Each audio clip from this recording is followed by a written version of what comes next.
está grabando, pues. Sí. Bueno, hermanos, hoy es domingo 8 de marzo 2015. Muchas gracias. Ahora se van para acá, Jonathan.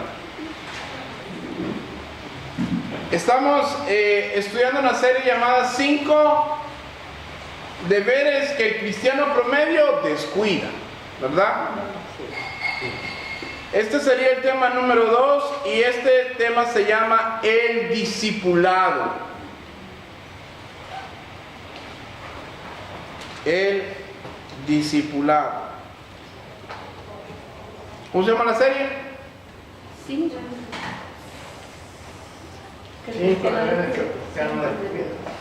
Exacto, cristiano promedio descuida. Muy bien, el discipulado. La vez pasada hablamos de la sabiduría de la palabra, ¿verdad? De las escrituras. Y hoy vamos a hablar del discipulado. Y me gustaría contarles una pequeña historia para iniciar. Dice que había un maestro que era muy bueno, muy inteligente, muy sabio, pero tenía muchas maneras muy peculiares de enseñar las verdades a sus discípulos.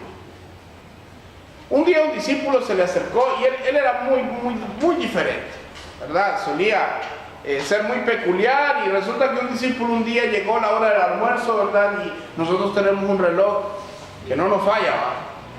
Ya a las 12 ya sabemos que es hora de comer.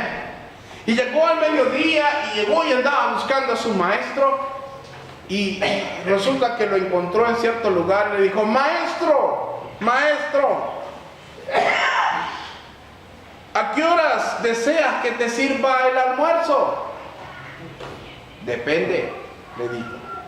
Depende, maestro. Depende si eres rico o eres pobre. ¿Por qué? Porque si eres rico puedes comer en cualquier momento. Y si eres pobre, debes comer siempre que puedas. Y pues voy a utilizar esa analogía para mostrarles un montón de verdades que hay ahí a la luz de las escrituras.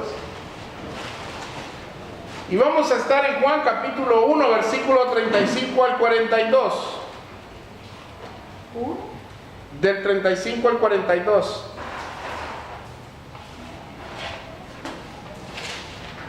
Amén. Juan capítulo 1, 35 al 42.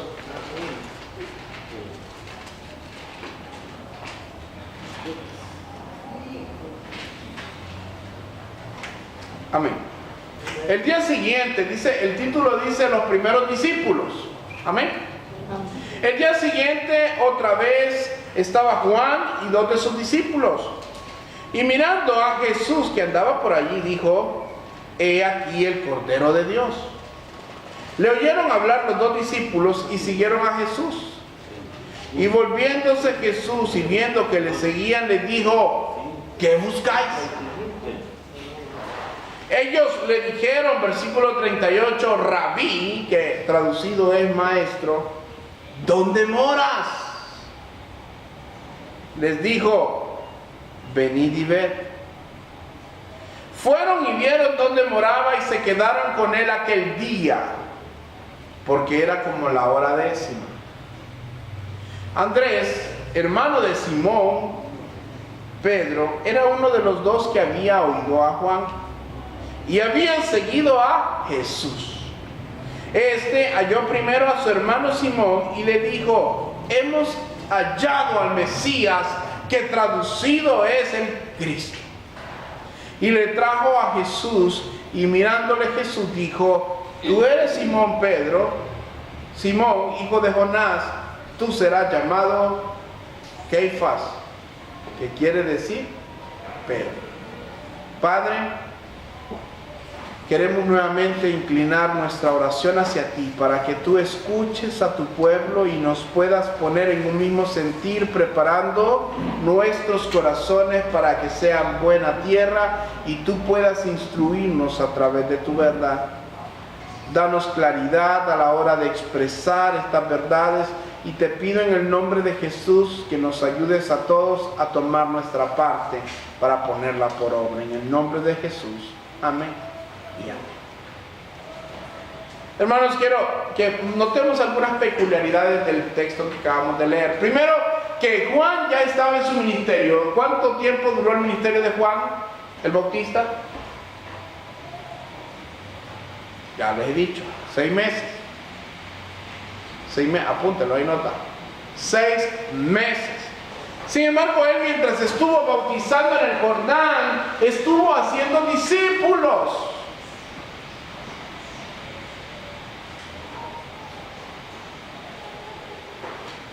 Estas personas que andaban con él, entre ellas se contaba a Andrés, el hermano de Simón Pedro. Un día dice que escuchó que Juan decía, ahí, ese es el Salvador, ese es el Mesías, ese es Jesús, ese es de aquel quien yo decía, preparad el camino porque ahí viene el Redentor, ese es el Mesías. Pero dice que Andrés, bien que noten esta facilidad, Andrés viene lo que es un discípulo. Andrés era discípulo de Juan, pero él no tuvo ningún problema porque tenía que seguir a Cristo, porque Juan le había enseñado que debía de seguir a Cristo, que debía de esperar al Mesías. ¿Ustedes creen que Juan solo se reunía a bautizar? No les enseñaba nada. Les hablaba de Dios, del Mesías. Si no, no hubiera sido discípulo de él, porque un discípulo es alguien que aprende algo.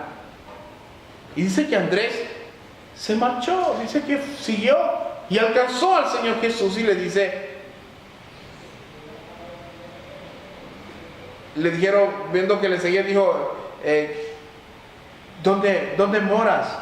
¿Dónde habitas? ¿Dónde estás? Para seguir conversando con él. Rabí, le dijeron, maestro, ¿dónde moras? Y Jesucristo les dice, venid y ved. Fueron y vieron dónde moraba. ¿Y qué pasó?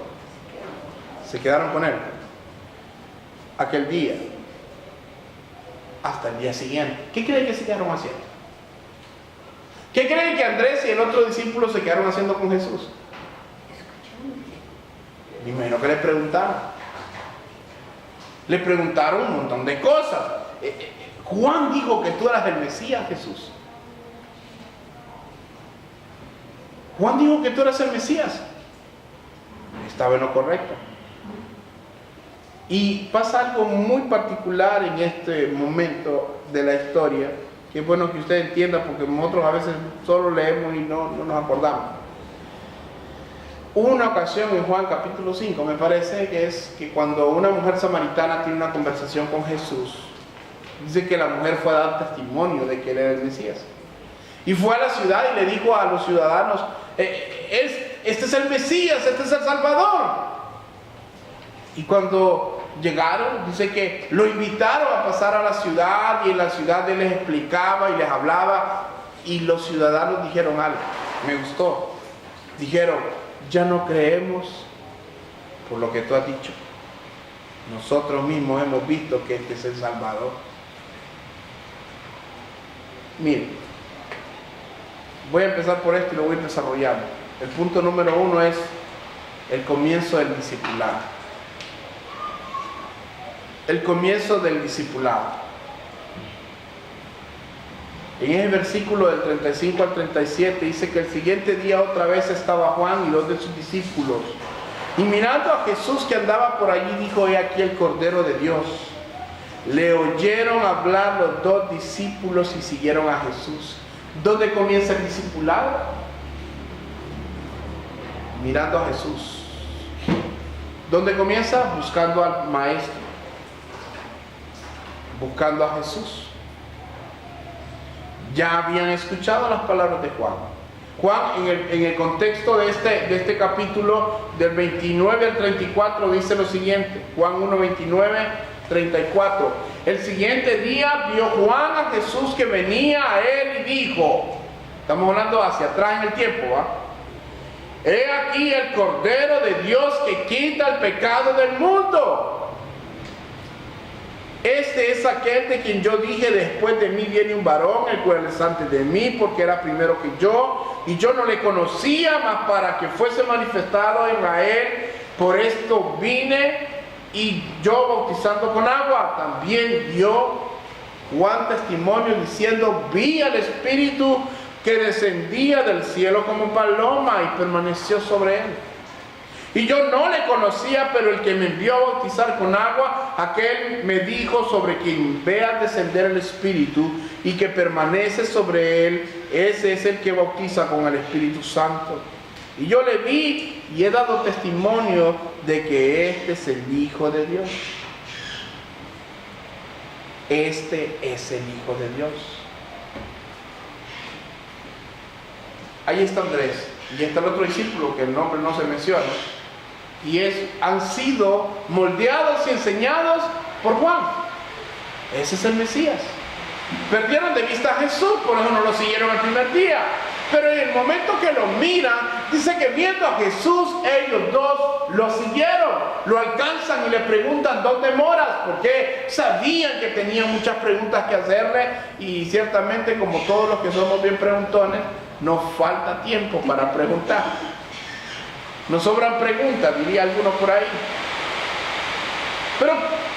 Pero vemos que el discipulado comienza cuando identifican quién es el que les va a enseñar. Y quien les va a enseñar es Jesús mismo. Ahora, ¿quiénes deben discipularse? ¿Quiénes deben discipularse en una iglesia? Todos los miembros de la iglesia. Todos los que pueden ver al Maestro, a Jesús. Todos aquellos que han escuchado el mensaje de salvación. Porque todo aquel que ha escuchado el mensaje de salvación y ha creído en él se convierte en ¿qué? En un hijo de Dios. Tiene que ser también, es que el problema es que nosotros a veces agarramos lo que nos conviene. Soy hijo de Dios, soy hijo del Rey, decimos. Y se nos olvida que somos esclavos de justicia y que somos discípulos de Cristo, siervos de Él. Entonces lo primero que estamos viendo es que es escuchar el mensaje, escuchar el evangelio, escuchar las buenas nuevas. Juan les dijo, este es el Mesías. Entonces nosotros, para empezar el camino del discípulo, del discipulado, primero hemos de creer en Cristo. Primero hemos de verlo a Él. De otra manera no podemos comenzar un discipulado bien. No vamos a tener aquel hambre, aquel deseo, aquella preguntadera que nos va a agarrar. Otra de las cosas que también tenemos que considerar es la obediencia. Versículos 38 y 39. Volviéndose Jesús, viendo que le seguían, les dijo, ¿qué buscáis? Ellos le dijeron, Rabí, que traducido es maestro, ¿dónde moras? Me gusta porque cuando él les pregunta, ¿qué buscáis? No le dijeron, buscamos que nos des un camello, último modelo, un caballo, o una propiedad, o una casa. Te buscamos a ti. Eso es lo que le estaban diciendo. Te buscamos a ti. ¿Por qué? Porque le dijeron, ¿dónde moras? Queremos hablar contigo, queremos conocerte, queremos saber qué es cierto lo que nos dijo Juan. Venid y ved, dijo. Fueron y vieron dónde moraba y se quedaron con él aquel día porque era como la hora 10. Venid y ved. Esto es todo lo que el cristiano debería de escuchar de parte de Dios. Venid y ved. Ahora dirá alguno, no, pero eso quiere decir que ellos lo escogieron a Él. Ellos escogieron seguir a Jesús. La Biblia dice, no me escogiste vosotros a mí, sino que yo os escogí a vosotros. Usted hoy está aquí porque a Dios le plació que escuchara el mensaje de salvación. Si no, allá anduviera, dando vueltas, haciendo otras cosas. Estas personas, estos dos discípulos, no se quedaron a esperar alguna recompensa en la tierra. No preguntaron cuál sería su salario por ser discípulos del Maestro. No preguntaron qué tesoro, qué dádiva alcanzarían en esta tierra, sino que miraron más allá. Mateo 6, 19, 21. La obediencia, hermano. 6, 29. Al 31.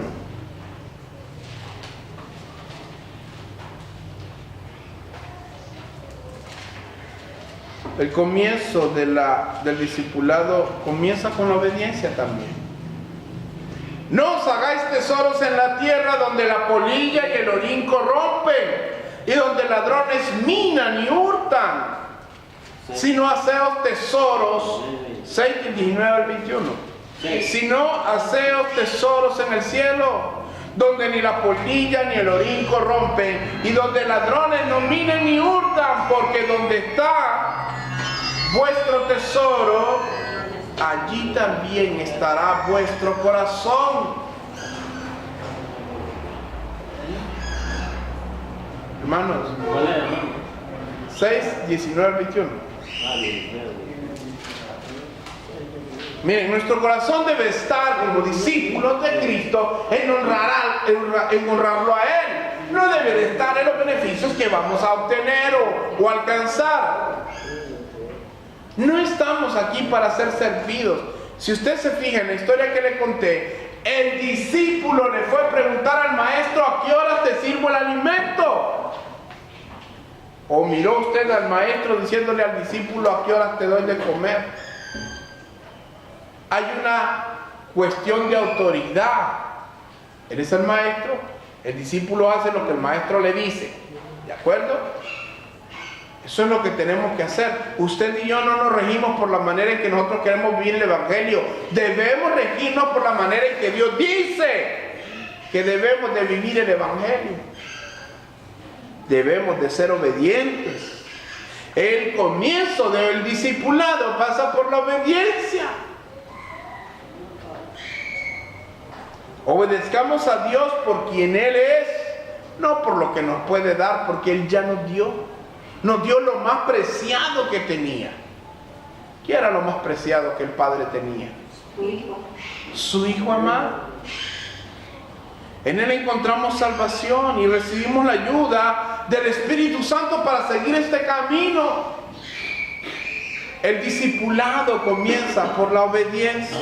Otra de las cosas que encontramos desde el inicio en un discipulado es la disposición.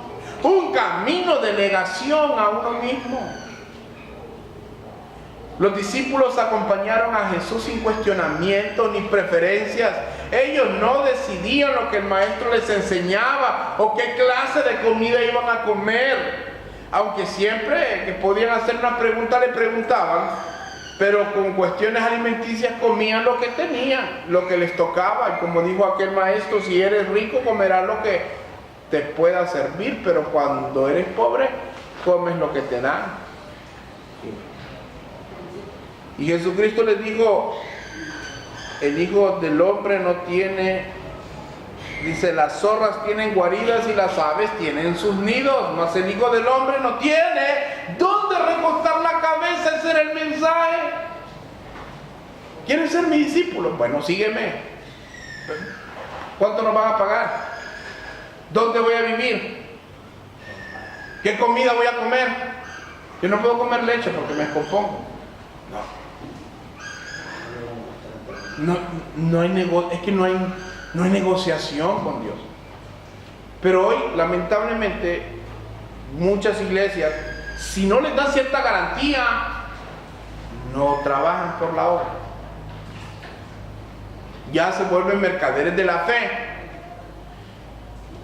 Estos discípulos siguieron a Jesús sin importarles si iban a tener donde dormir, una cama cómoda, o iban a dormir en un granero, o iban a dormir a la intemperie. Ellos solo querían conocer al Maestro, querían escuchar su mensaje. ¿Saben que los discípulos eso es lo que hacían? Se reunían alrededor del Maestro y el Maestro les hablaba y les enseñaba, y ellos escuchaban el mensaje. Y ese era algo muy valioso. De hecho, que dependía tanto la fama de un discípulo dependiendo de la fama de su maestro. De Pablo se dijo a orillas del gran Gamaliel, ¿no? Él era enseñado por uno de los pensadores de la época más admirados. Los judíos lo tenían en alta estima. El mismo Sanedrín, cuando él hablaba, escuchaban. Así que seguir el discipulado no se trata de usted, no se trata de mí. Si decidimos ser discípulos de Cristo, lo vamos a hacer por Él. Y es que la gloria y la excelencia es para Él, siempre. Seguir al Maestro no te da garantías aquí en la tierra de que no te vas a enfermar, no vas a sentir cansancio, no te van a despreciar, no vas a pasar necesidades. No, eso no dice el Señor. Jesucristo lo dijo claro cuando dijo: en el mundo encontraréis aflicción. No, esa parte del Evangelio no la quieren predicar hoy, pero resulta que ahí está.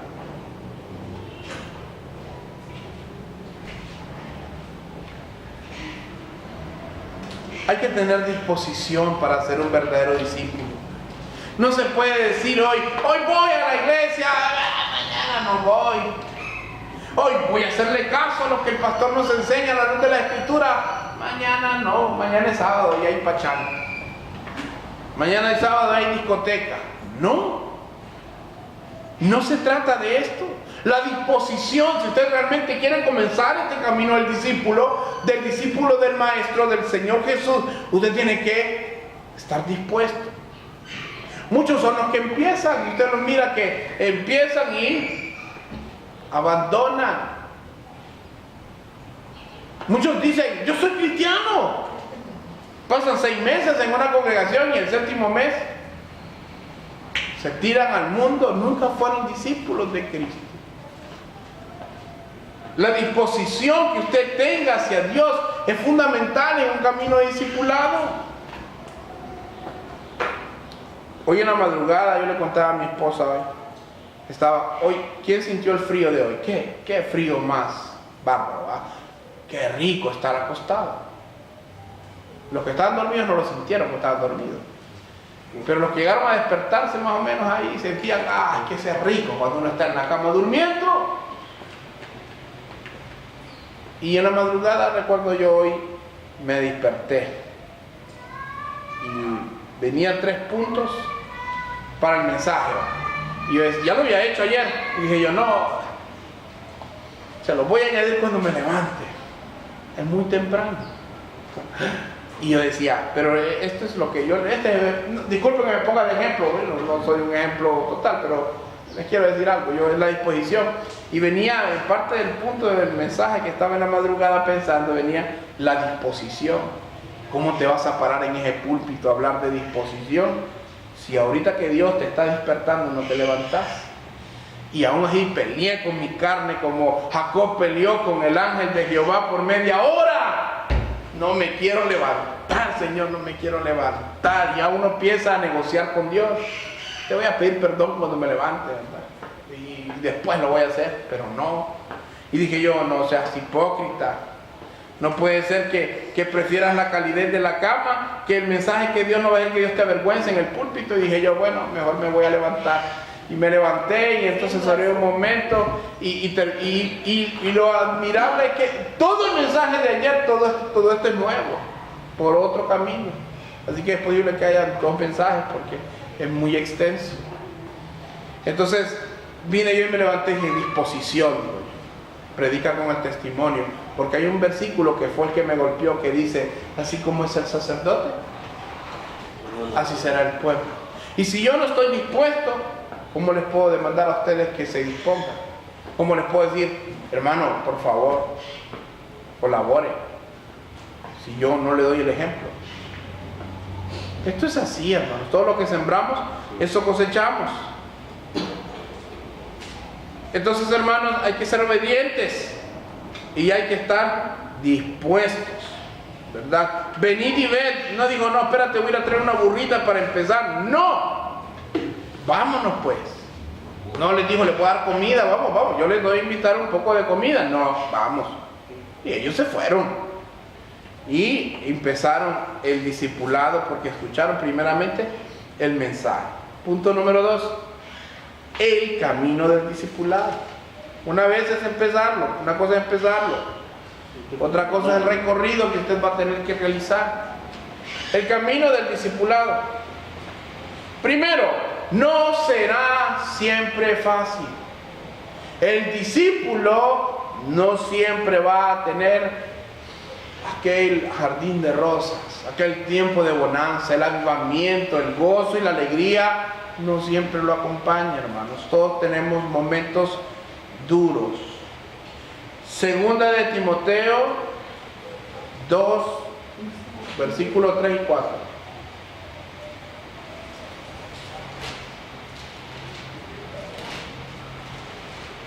Segunda de Timoteo, por ahí. Capítulo 2, versículos 3 y 4.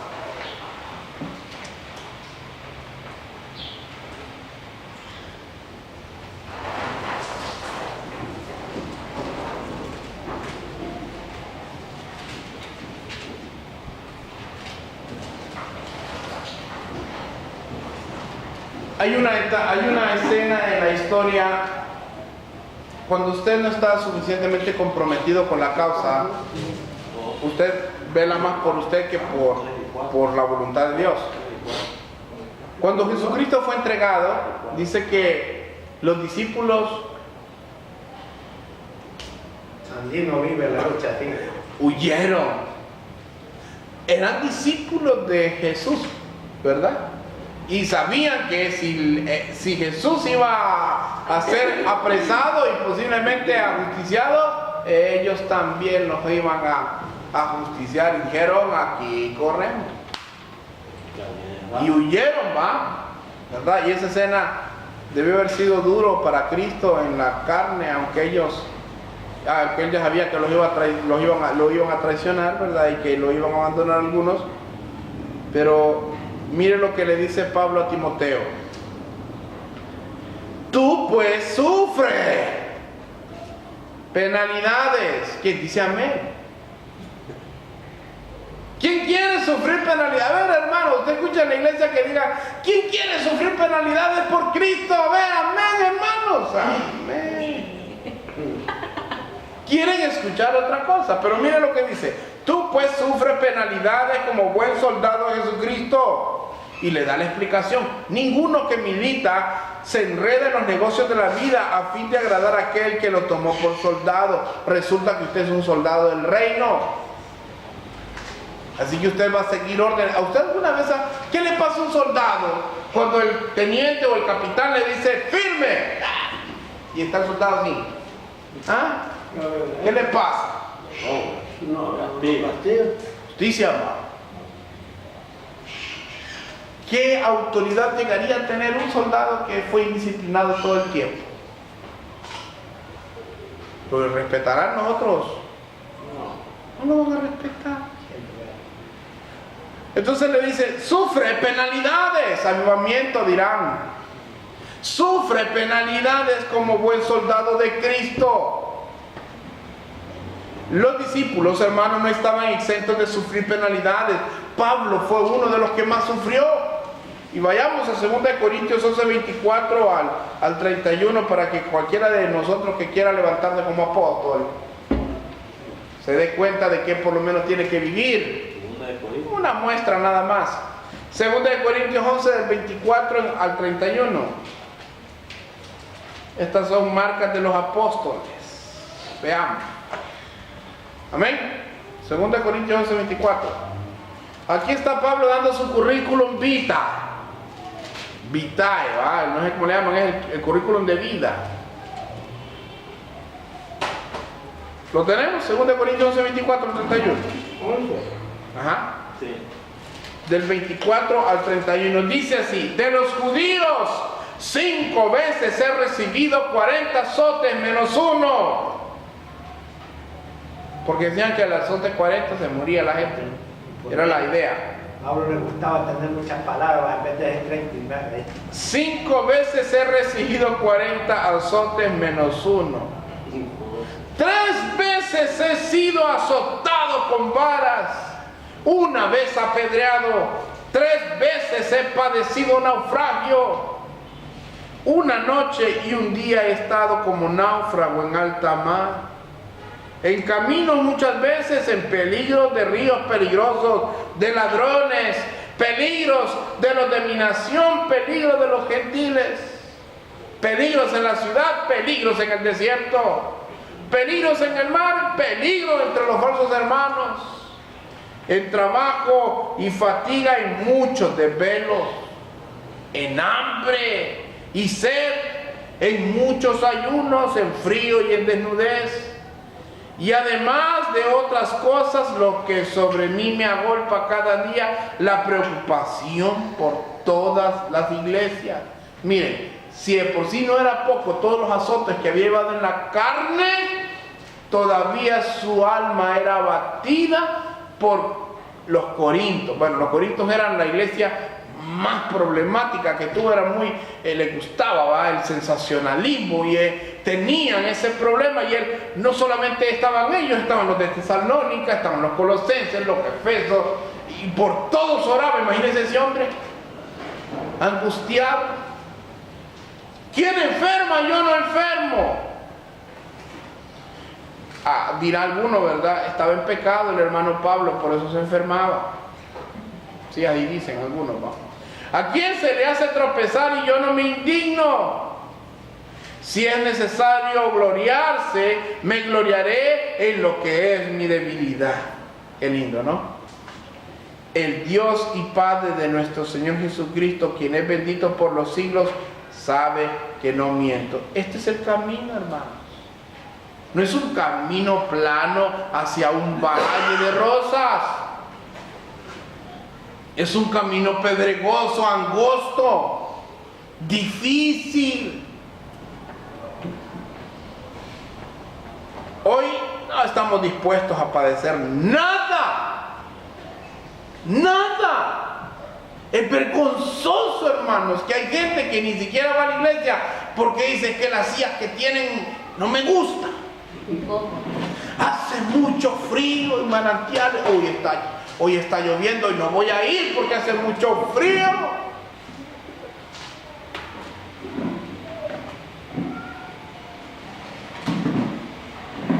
Exigimos las mejores condiciones para seguir a Cristo. Los pastores hoy dicen: ¿cuánto me van a pagar? ¿Dónde voy a vivir? ¿Me van a dar carro de paila o carro turismo? ¿Qué provecho saco? Ya no aman la obra de Dios, se aman a sí mismos tanto. Y hay un dicho que también ha sido transversal: si no puedes amarte a ti mismo, también ¿cómo vas a amar a Dios? Hay uno que es con los hermanos, pero ¿cómo vas a amar a Dios? Dice, si no te amas a ti mismo, pues es que de eso se trata, de que usted se quiera menos a usted para amarlo más a Él. Es necesario que yo mengue para que Él crezca. Si usted quiere conservar su vida, la perderá. Si usted quiere vivir para usted en vez de para Dios no vamos a contar. Y cuando llegue el tiempo, si llega el tiempo de la persecución y estamos vivos, si usted quiere salvar su vida, va a salvar su vida aquí, pero la eternidad la va a perder, porque nunca más dio suficiente. Ser un discípulo de Cristo se resume en esta declaración. Para mí esta es la declaración máxima para uno que se quiera enlistar en estas filas. Mateo 16:24. Estamos hablando de que en el camino del cristiano se sufren penalidades, no será fácil. Y Mateo 16:24 dice, ¿lo tenemos?